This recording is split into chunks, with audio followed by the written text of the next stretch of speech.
morning and welcome to the 2018 Northeast Seafood Expo, formerly known as the Boston Seafood Show. I'm Max Christensen, National Director of Marketing with Blue Star Foods. I'm here with our most recent hire, Josette Hino, formerly with NFI. Josette, welcome and welcome aboard. Thank you, Max. It's a pleasure to be on Blue Star Foods. Very cool, very cool. We're so happy to have you on board as a recent addition to the team. As sustainability manager for the Philippines. Fantastic work that you've done previously.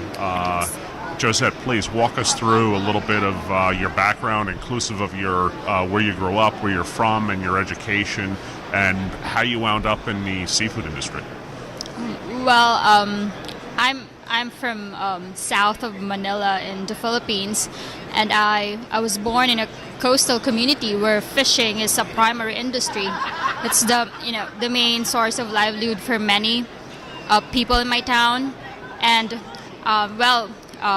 fast forward, I earned my Bachelor of Science in Fisheries in University of the Philippines, and I earned my Master's of Science in Aquaculture just 2-3 years after that.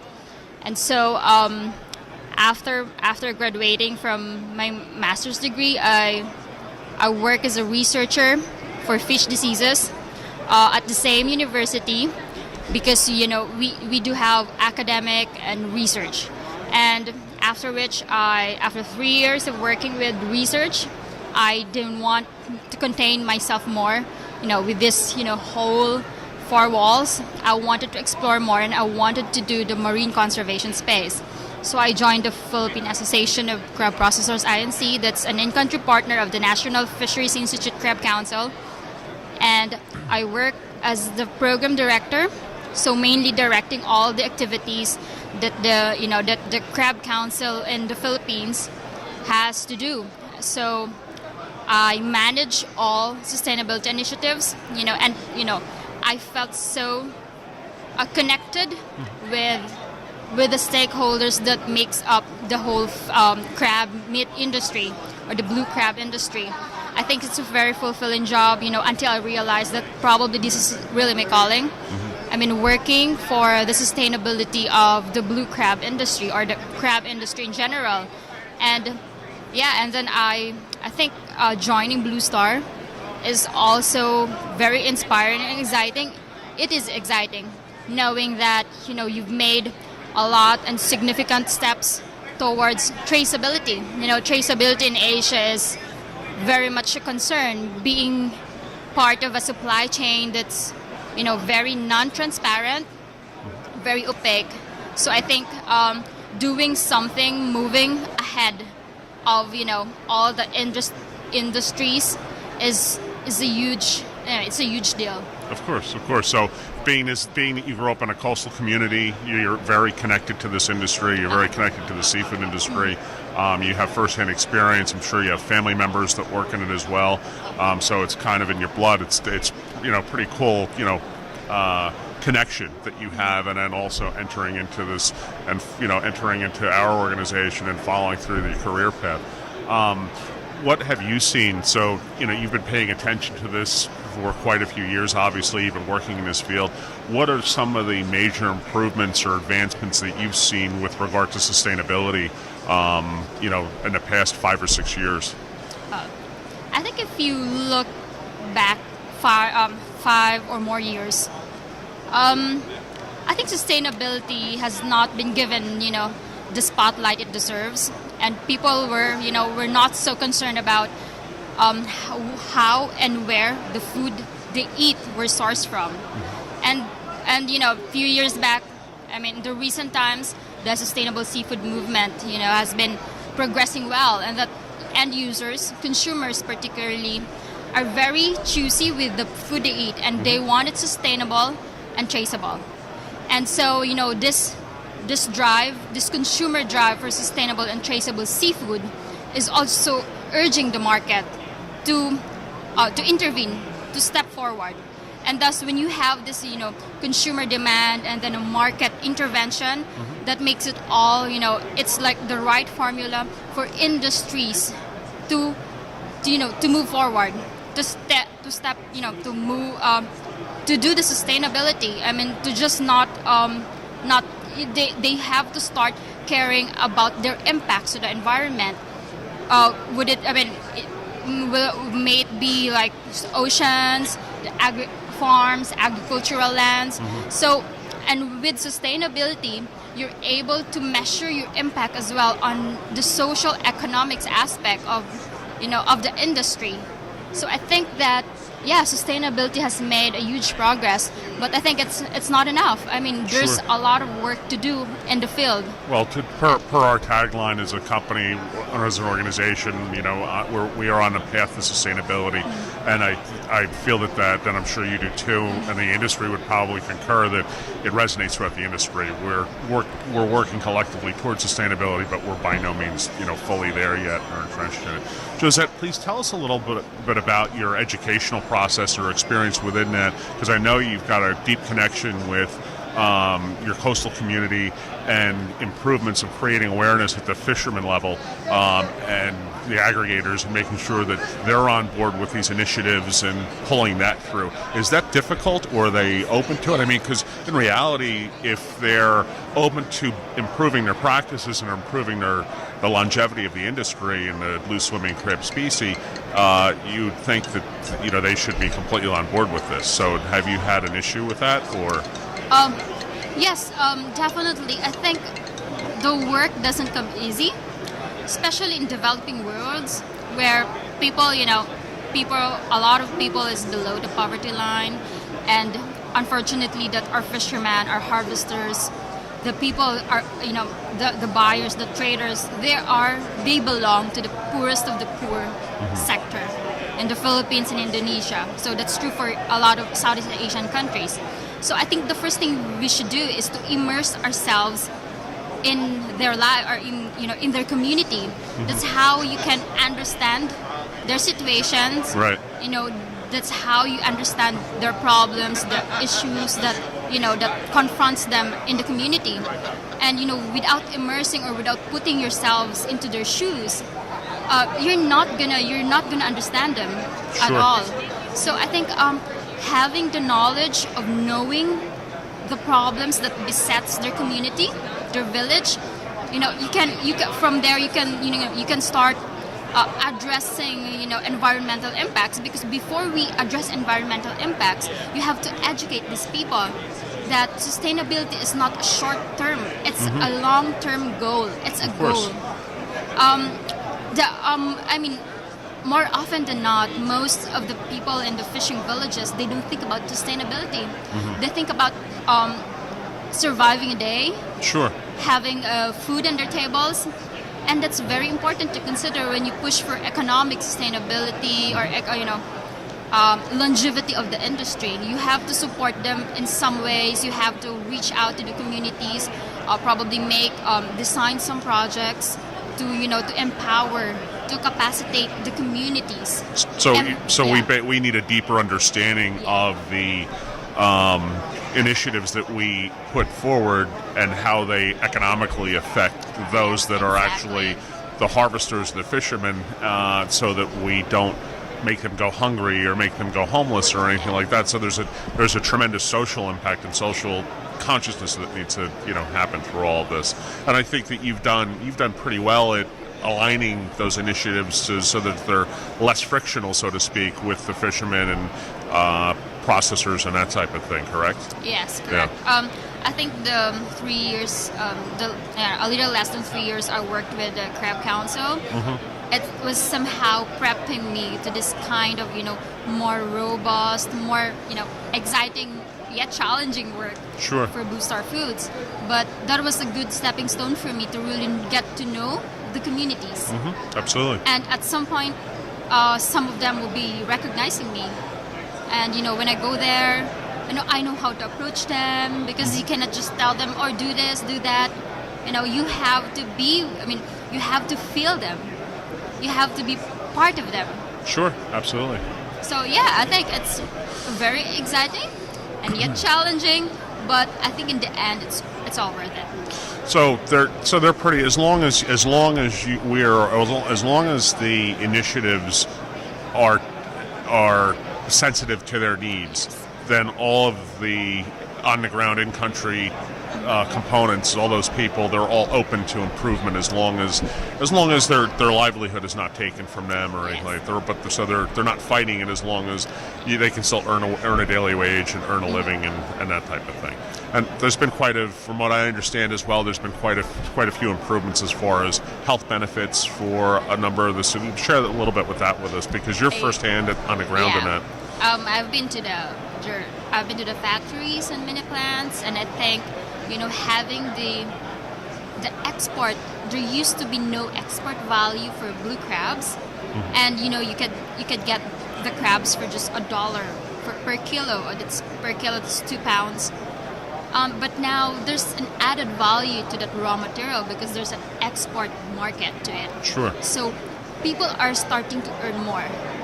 And the mini plants, the factories, they employ a lot of people. And when you try to balance the gender across the supply chain, it's actually very gender sensitive. How do you call that? The gender, it's balanced across the supply chain. Okay. We have almost exclusively all males in the harvesting or the harvesters. And when you go to the processing or the crab meat picking, Sure. these are almost all women. Okay. And then when you go to the factory, the pasteurization, the canning, they're a mix of men and women. So Okay. that makes the industry interesting. Sure. It gives livelihood to both genders, men, women. Right. And That's some cool. mini plants, they Very good. employ even people with disabilities. Sure. So that's exciting. That's really interesting to have this kind of industry. So anyone, so it's providing an opportunity for anyone who wants to and was willing to work and able to in whatever capacity, the opportunity to earn a wage, and which wasn't there previous. Yeah, because Was there very little or no industry in these areas prior to? Yes, and one factory where Blue Star was built like a few years back. That certain village is like, there's nothing in it. It's just a fishing village. But then when Blue Star went there, and started building the factory, it was it gave livelihood to a lot of women in that area, in that village, and at least one person per household in that village is employed with Blue Star.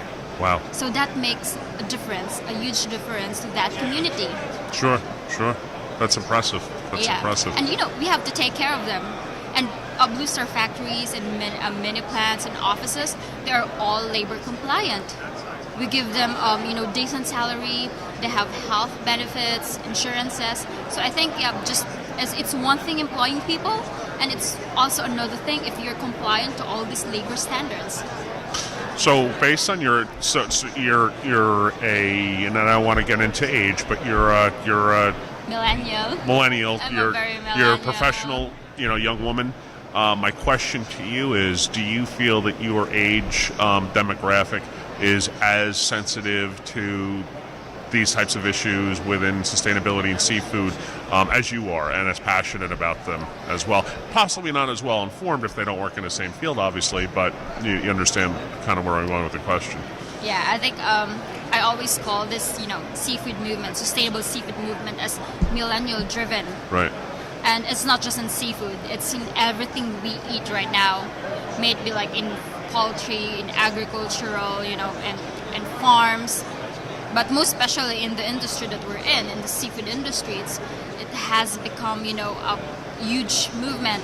And it's millennial-driven for me because, millennials are more concerned on what they eat and where the food they eat come from. And was it, do I'm making, if I'm the consumer, I always ask myself, do I'm eating a product, or do I'm consuming a product that's impacting people, in Southeast Asia or in Latin America? Sure.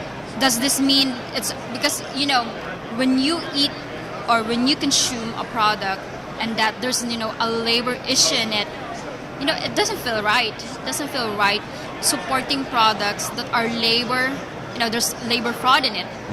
So I think that it's important to know where my product is coming from. Absolutely. And knowing that product is helping community and not abusing people, right? So, it happens in coffee, in chocolates, in cocoas. There's a lot of abuses, surrounding it, those kind of industries. And also seafood. No industry is immune to, abuses. It happens all the time.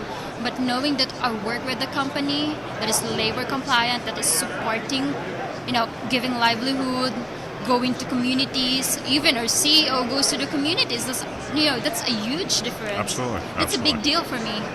Does that get? Do you feel that there's value in that for your generation? For them to know this and what Blue Star is doing and companies like Blue Star are doing as far as, it's fantastic. There's gender balance. That's pretty cool. It's very, very progressive. Especially in an industry, seafood industry's potentially been male-dominated for many years, but it's great to see that change, and that shift in it, today. Yes, definitely the shift, being a progressive industry, Sure. being a sustainable and traceable sustainable industry. I think, that's what we need right now. For me, traceability and sustainability is the future of seafood. It's the only way to go. And, it entails a lot of social responsibility being in this industry, and there's a lot of value in it. Having the social responsibility in everything we do. There's a premium in it. So I think that it is important that every industry should do this kind of thing, this initiative. They just do not behind sustainability logos, and do a lot of marketing spin. Sure. But Blue Star is doing something. We're ahead of the pack. So I think I'm proud to be in this company. That's fantastic. Well, we're very happy to have you on board. You're just a tremendous addition to the team, and the work that you've done previous is extremely impressive, and you're extremely accomplished, at such a young age, which is just fantastic to see. Yeah. So I guess my question to you moving forward, what's been one of the greatest achievements that you've seen within one of the greatest milestones that you've seen in the past, let's say 5 or 6 years, or maybe throughout, from obviously you're well ingrained in the coastal community, in the fishing industry, and what's the greatest achievement that you think you've realized thus far since you've been aware and conscious of it? I'm sure you've been cognizant of all this at a very young age versus someone else who may be from the U.S. or another country that didn't start thinking about a career until they were 20 years old, but you've obviously been thinking about this long ago. So based on all of that, what's been like one of the most impactful milestones that you think's been accomplished? Yeah, I think in the blue crab industry, just alone, there's been a lot of milestones, and one of that would be the national policy, the national management plan. It was first in Asia. Philippines had the first blue swimming crab management plan in Asia in 2014. And it is important because if you don't have the policies, the regulations in place, sustainability, it's so hard to do when you don't have the rules, when it's not supported by the government. So I think, the biggest milestone that we had was coming up with a national management plan, and as well as having the government recognize the importance of the blue crab industry, that it gives livelihood to thousands of Filipinos, and when we do not take care of what we take, that's just going to be another boom and bust cycle. So, Sure. I think having the blue crab recognized as a very important and valuable species, it's a milestone already. And of course, you coming up with all these policies, the local government codes, adjusting, adapting all these rules and regulations on how to ban immature crabs, egg-bearing crabs. So that's really a big accomplishment. Sure. Now, when we get into, and because we will be going out to quite a significant consumer audience that, it is not as well versed in the granular details of sizing and everything with the crabs, but basically, it's not good for the species, for the repopulation of the species, to harvest undersized crabs or pregnant-bearing females, because it doesn't give that stock the chance to regenerate. Does the community within your area and what you've been exposed to, does the fishing or harvesting community, are they are they becoming more cognizant of this, or are they less apt to pull those smaller, undersized crabs and go more for the larger ones? Are they aware of the impact it has moreover now than they were, let's say, 5 years ago? Yes, definitely. Yeah. Because I remember doing the survey on awareness on the rules and regulations, the prohibitions on the catching of the juvenile and buried crabs, comparing it with 5 or several years ago, and there's a significant awareness in communities on the level of the harvesters, the processors, especially the exporters like Blue Star. But I think the main goal is really to increase the awareness on the harvester sides because they're the primary producers. But if you compare it, if you ask me like 5 years ago, I would probably tell you that they don't know about it. Sure. They will keep catching those things. I think the first thing or the first way that you can have them understand the sustainability is to educate them. Tell them how much is one buried crab worth if we just allow them to spawn, to hatch Sure. in the wild. You have to tell them, there's like 1 million eggs in one crab, and that at least 5% of that would grow into adults. And what is like 5% of 1 million? Sure, That's, absolutely. Significant. Yeah, that's very significant. And if you that's just one crab is probably contributing $1,000 Sure. just for one crab, one buried crab, if they could just allow it to spawn in the sea. So that's how you help them understand the importance of sustainability. And I keep telling the kids, the kids in the community, the youth who always go with us during all this community outreach. We will bring them the juvenile crabs from the hatcheries that are ready for release, and they will all look amazed, surprised. They all look so interested with all the small crabs. And I always tell them, do you want them to grow? And they will say yes. Or do you want them dead? But they say no, we want them to grow because they're so cute. You can start with educating the youth. Sure. And because the youth speaks to their parents, and these parents happen to be the harvesters, Right. so they have influence. So I think it's also important that besides educating the harvesters, we also educate the youth. So because at an early stage there is already an awareness. Now, there's talk of hatchery programs and further development within those. We've seen some data that provides that they're successful and they're relevant and they can happen and they can be impactful. Do you feel that that's an initiative that can really make a difference within this sustainability of the species moving forward? Yeah, I think it's stack enhancement. Although it's not yet part of the fisheries improvement projects, but stack enhancements can be rapid. It can be a rapid tool to enhance wild stocks. But I'm a believer of responsible stack enhancement. As long as you do it right, it's gonna be very effective. Like what happened to the Chesapeake Bay. They Sure. did all the post and pre and post release of the seeds, and they were very successful. They were able to revive the Chesapeake Bay, and I think that's very that is suitable for blue Sure. swimming crab as long as you're doing the right thing, as long as there's science into it. It's an important tool for improving the fishery. Sure. Very good.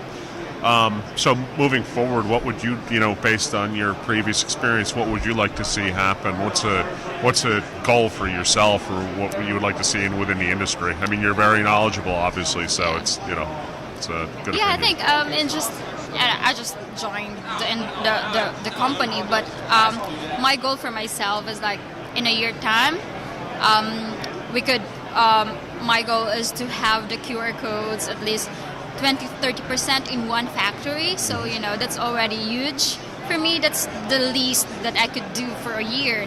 But we hope to make it like 50% if it's possible, and get more harvesters on board, participating on all this data collection, because eventually that's for them. That's for the the sustainability of their livelihood. That will sustain their livelihood in the future. And aside from that, I think community outreach and education is very important. So that's probably the next goal that I will, the next goal for me, aside from really having all this traceability and having everyone on board. I think it's time also to give them knowledge. Sure. So yeah, Absolutely. and probably in 2 years' time, we'll probably have more factories with QR code. I mean, that's just to be realistic, Yeah. I think baby steps is a lot better than doing nothing at all. Absolutely, and our goal as a company is to have, we have a goal of 2020 to have as close to 100%, if not 100% of our supply chain within Blue Swimming Crab, enabled with QR codes offering full traceability, scan on demand, and that's a fantastic goal. Do you feel that there's a lot of the work that you've done previous and a lot of the work that you're doing and going to be doing within our own organization that the industry can learn from? And would you be open to collaboration with other organizations, other fishery improvements as an overall? Yeah, I think you mentioned it. If there's like a lesson that the company can learn from Sure. my experience, it will be the Fisheries Improvement Project should be like a multi-stakeholder. Okay. It should have as much as stakeholder engaged in the FIPS. And no, I'm not saying other companies, but make sure that the government is on board. Of course. The harvester is on board, the processor is on board, so that makes multi-stakeholder engagement, and that's the ingredient to making it work. Just like making pancakes, you have to have several ingredients in it. If you miss one, if you miss the egg, it's not work. Not gonna work out, right? That's not gonna work out. That's not gonna taste good. So it's similar. It's similar in FIPS. For FIPS to be able to be successful, it has to have cooperation from concerned stakeholders. If you can get academia, research institution on board, that's a lot better because they will provide you science. Absolutely. And you know that you're doing the right thing. You are on track. Because sometimes we get so fixed with what we're doing that we forget there's probably we need another. We need more information. We need science. We need verification. So I think academia, research institution, government, and of course all the stakeholders in the supply chain. Do you see other species that are out there that may be experiencing a similar hurdles and similar reduction of stocks and reduction of raw material and this species degradation? Do you see other species that can learn something from our work and what we've done thus far? Well, they say that 80% of the world's ocean is overfished. Sure. Absolutely. That's a lot of work to do. And what is more concerning is actually small scale fisheries. So because these small scale fisheries are supporting a lot of fishermen.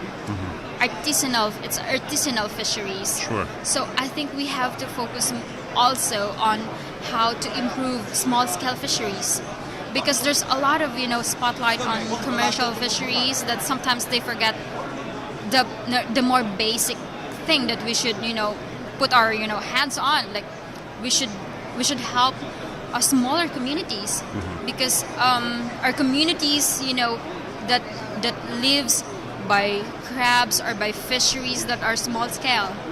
And because these people, they are supporting many persons in the households. Sure. And the supply chain is so complex that when one actor is failing to do, is failing at some point, there's gonna be like a domino effect. Sure. Absolutely. And I think we need to work more on helping artisanal fisheries improve or progress.